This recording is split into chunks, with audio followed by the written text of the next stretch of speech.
Learner centered psychological principles, a framework for school reform and redesign. Throughout its history, psychology has provided vital information for the design of schooling based on theory and research on human learning, development, and motivation. Research in psychology relevant to education has been particularly informative during the past decade. Advances in our understanding of thinking, memory, and cognitive and motivational processes can contribute directly to improvements in teaching, learning, and the whole enterprise of schooling. At the same time, educators concerned with the growing problems of school dropout, low levels of academic achievement, and other indicators of school failure are arguing for more learner centered models of schooling. Such models attend to the diversity among students and use of this diversity to enrich learning and to produce results within the context of current school reform. The learner centered psychological principles, which are consistent with more than a century of research on teaching and learning, are widely shared and implicitly recognized in many excellent programs found in today's schools. They are also integrate research and practice in various areas of psychology, including developmental, educational, experimental, social, clinical, organizational community, and school psychology. In addition, these principles reflect conventional and scientific wisdom. They comprise not only systematic research and evolving learner centered principles that can lead to effective schooling, but also principles that can lead to positive mental health and productivity of our nation's children, their teachers, and the system that serve them. The learner centered psychological principles provide a framework for developing and incorporating the components of new designs for schooling. These principles emphasize the active and reflective nature of learning and learners. From this perspective, educational practice will be most likely to improve when the educational system is redesigned with the primary focus on the learner. Psychologists, in collaboration with educators, can help decide how best to apply sound psychological principles in the redesign of Americans and Philippine schools. A new and exciting vision of schooling and psychology's role in this vision can then emerge. The 14 psychological principles pertain to the learner and the learning process. They focus on psychological factors that are primarily internal to and under the control of the learner rather than conditioned habits or physiological factors. However, the principles also attempt to acknowledge external environment or contextual factors that interact with these internal factors. The principles are intended to deal holistically with learners in the context of real world learning situations. Thus, they are best understood as an organized set of principles. No principle should be viewed in isolation. The 14 principles are divided into those referring to cognitive and metacognitive, motivational and affective, developmental and social, and individual difference factors influencing learners and learning. Finally, the principles are intended to apply to all learners, from children to teachers to administrators to parents and to community members involved in our educational system.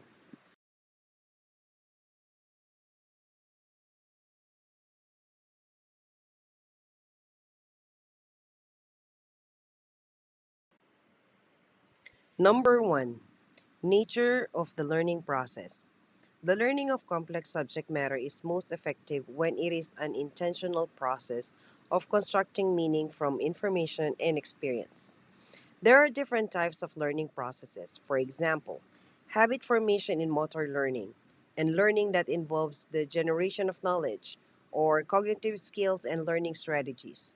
Learning in schools emphasizes the use of intentional processes that students can use to construct meaning from information, experiences, and their own thoughts and beliefs. Successful learners are active, goal directed, self regulating, and assume personal responsibility for contributing to their own learning.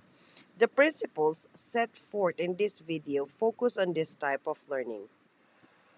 Number 2, goals of the learning process. The successful learner, over time and with support and instructional guidance, can create meaningful, coherent representations of knowledge. The strategic nature of learning requires students to be goal directed, to construct useful representations of knowledge, and to acquire the thinking and learning strategies necessary for continued learning success across the lifespan. Students must generate and pursue personally relevant goals. Initially, student short term goals and learning may be sketchy in an area, but over time, their understanding can be refined by filling gaps, resolving inconsistencies, and deepening their understanding of the subject matter so that they can reach longer term goals. Educators can assist learners in creating meaningful learning goals that are consistent with both personal and educational aspirations and interests. Number 3, construction of knowledge. The successful learner can link new information with existing knowledge in meaningful ways. Knowledge widens and deepens as students continue to build links between new information experiences and their existing knowledge base. The nature of these links can take a variety of forms, such as adding to, modifying, or reorganizing existing knowledge or skills.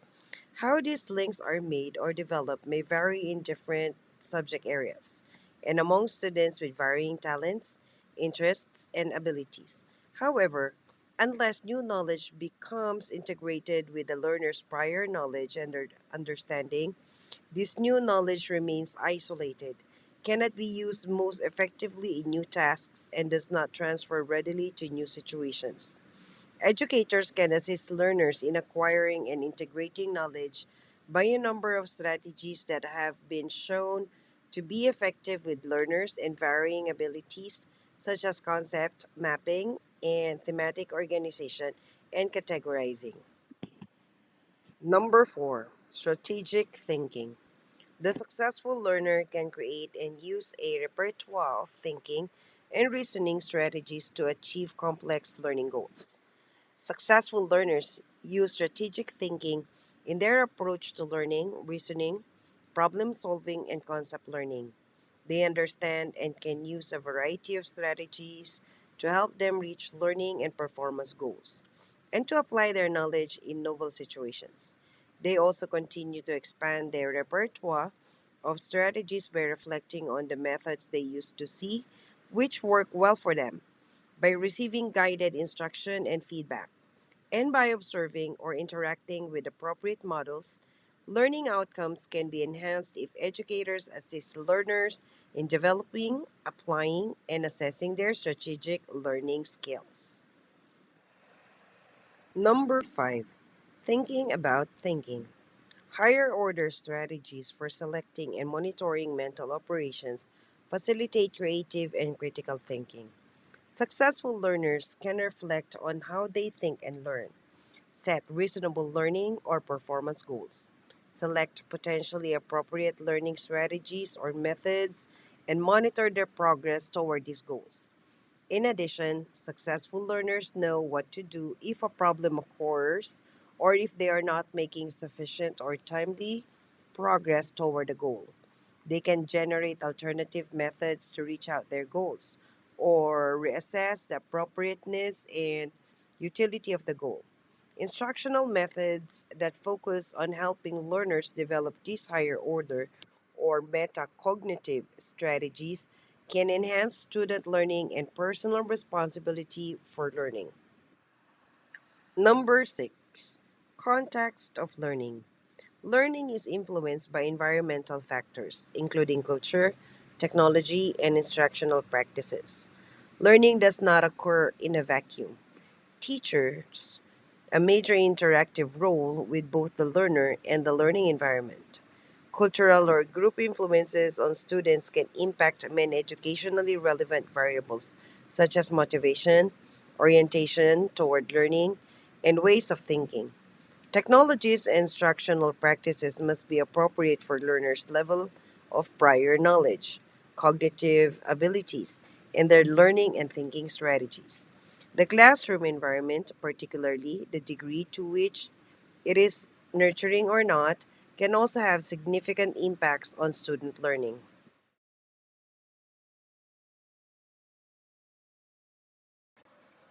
Number 7. Motivational and emotional influences on learning. What and how much is learned is influenced by the motivation. Motivation to learn, in turn, is influenced by the individual's emotional states, beliefs, interests, and goals, and habits of thinking. The rich internal world of thoughts, beliefs, goals, and expectations for success or failure can enhance or interfere the learner's quality of thinking and information processing. Students' beliefs about themselves as learners and the nature of learning have a marked influence on motivation. Motivational and emotional factors also influence both the quality of thinking and information processing, as well as an individual's motivation to learn. Positive emotions, such as curiosity, generally enhance motivation and facilitate learning and performance. Mild anxiety can also enhance learning and performance by focusing on learners' attention on a particular task. However, intense negative emotions, example, anxiety, panic, rage, insecurity, and related thoughts, example, worrying about competence, ruminating about failure, fearing punishment, ridicule, or stigmatizing labels, generally detract from motivation, interfere with learning, and contribute to low performance. Number 8. Intrinsic motivation to learn. The learner's creativity, higher order thinking, and natural curiosity all contribute to motivation to learn. Intrinsic motivation is stimulated by tasks of optimal novelty and difficulty relevant to personal interests and providing for personal choice and control. Curiosity, flexible and insightful thinking, and creativity are major indicators of the learner's intrinsic motivation to learn, which is in large part a function of meeting basic needs to be competent and to exercise personal control. Intrinsic motivation is facilitated on tasks that learners perceive as interesting and personally relevant and meaningful, appropriate in a complexity and difficulty to the learner's abilities, and on which they believe they can succeed. Intrinsic motivation is also facilitated on tasks that are comparable to real world simulations and meet needs for choice and control. Educators can encourage and support learners' natural curiosity and motivation to learn by attending to individual differences in learners' perceptions of optimal novelty and difficulty, relevance and personal choice and control. Number 9.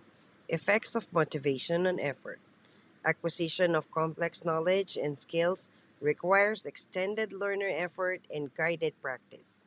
Without learners' motivation to learn, the willingness to exert this effort is unlikely without coercion. Effort is another major indicator of motivation to learn.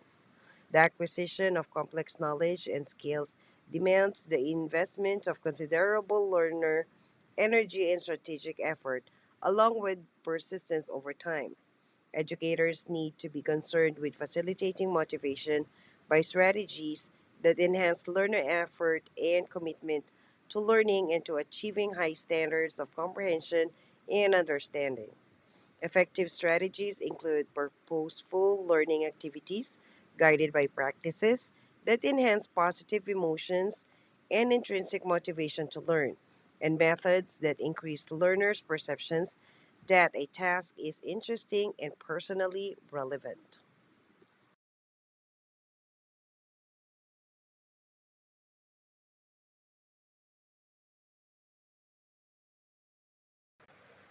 Number 10. Developmental influences on learning. As individuals develop, there are different opportunities and constraints for learning.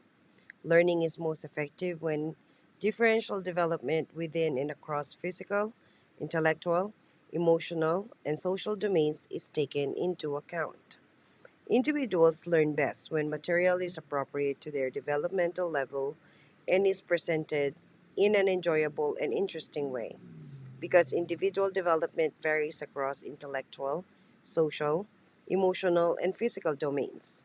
Achievements in different instructional domains may also vary. Overemphasis on one type of developmental readiness, such as reading readiness, for example, may preclude learners from demonstrating that they are more capable in other areas of performance.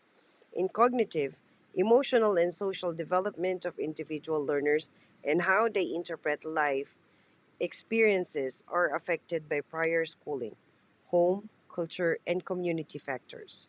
Early and continuing parental involvement in schooling and the quality of language interactions and two way communications between adults and children can influence these developmental areas.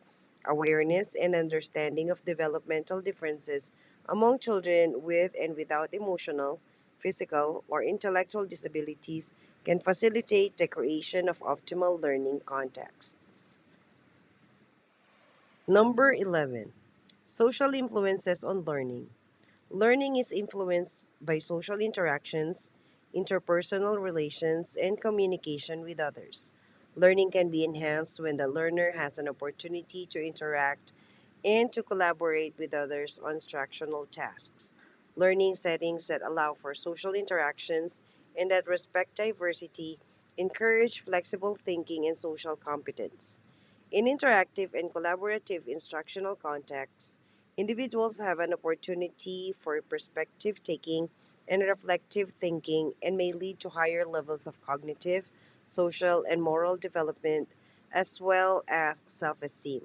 Quality personal relationships that provide stability, trust, and caring can increase learners' sense of belonging, self respect, and self acceptance, and provide a positive climate for learning. Family influences, positive interpersonal support, and instruction in self motivation strategies can offset factors that interfere with optimal learning, such as negative beliefs about competence in a particular subject, high levels of test anxiety, negative sex role expectations, and an undue pressure to perform well. Positive learning climates can also help to establish the context for healthier levels of thinking, feeling, and behaving. Such contexts help learners feel safe to share ideas, actively participate in the learning process, and create a learning community.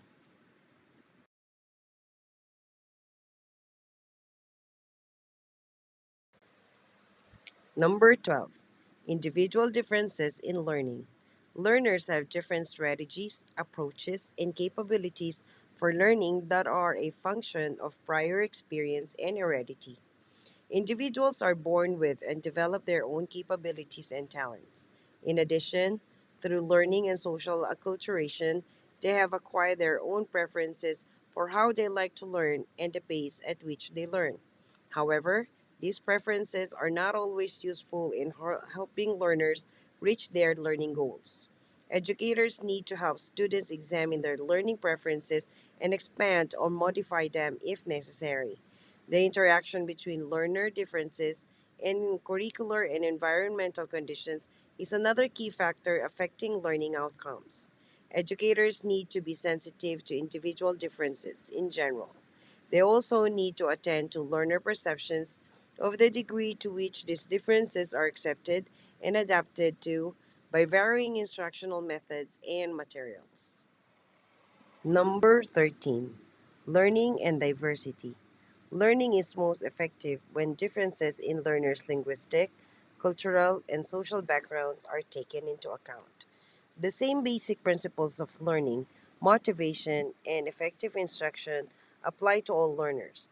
However, language, ethnicity, race, beliefs, and socioeconomic status all can influence learning. Careful attention to these factors in the instructional setting enhances the possibilities for designing and implementing appropriate learning environments. When learners perceive that their individual differences in abilities, backgrounds, cultures, and experiences are valued, respected, and accommodated in learning tasks and context, levels of motivation and achievement are enhanced. And lastly, number 14, standards and assessment.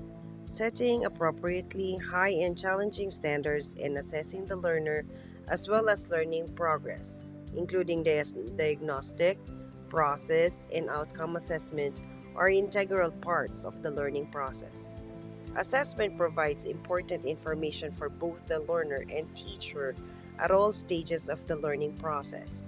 Effective learning takes place when the learners feel challenged to work towards appropriately high goals.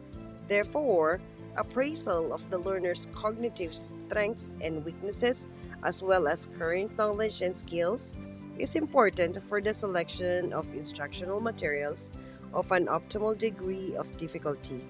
Ongoing assessment of the learner's understanding of the curricular material can provide valuable feedback to both learners and teachers about the progress towards the learning goals. Standardized assessment of learner progress and outcomes. Assessment provides one type of information about achievement levels both within and across individuals that can inform various types of programmatic decisions. Performance assessments can provide other source of information about the attainment of learning outcomes. Self-assessments of learning progress can also improve students' self-appraisal skills and enhance motivation and self-directed learning. That's all, guys, and thank you for listening. Until then.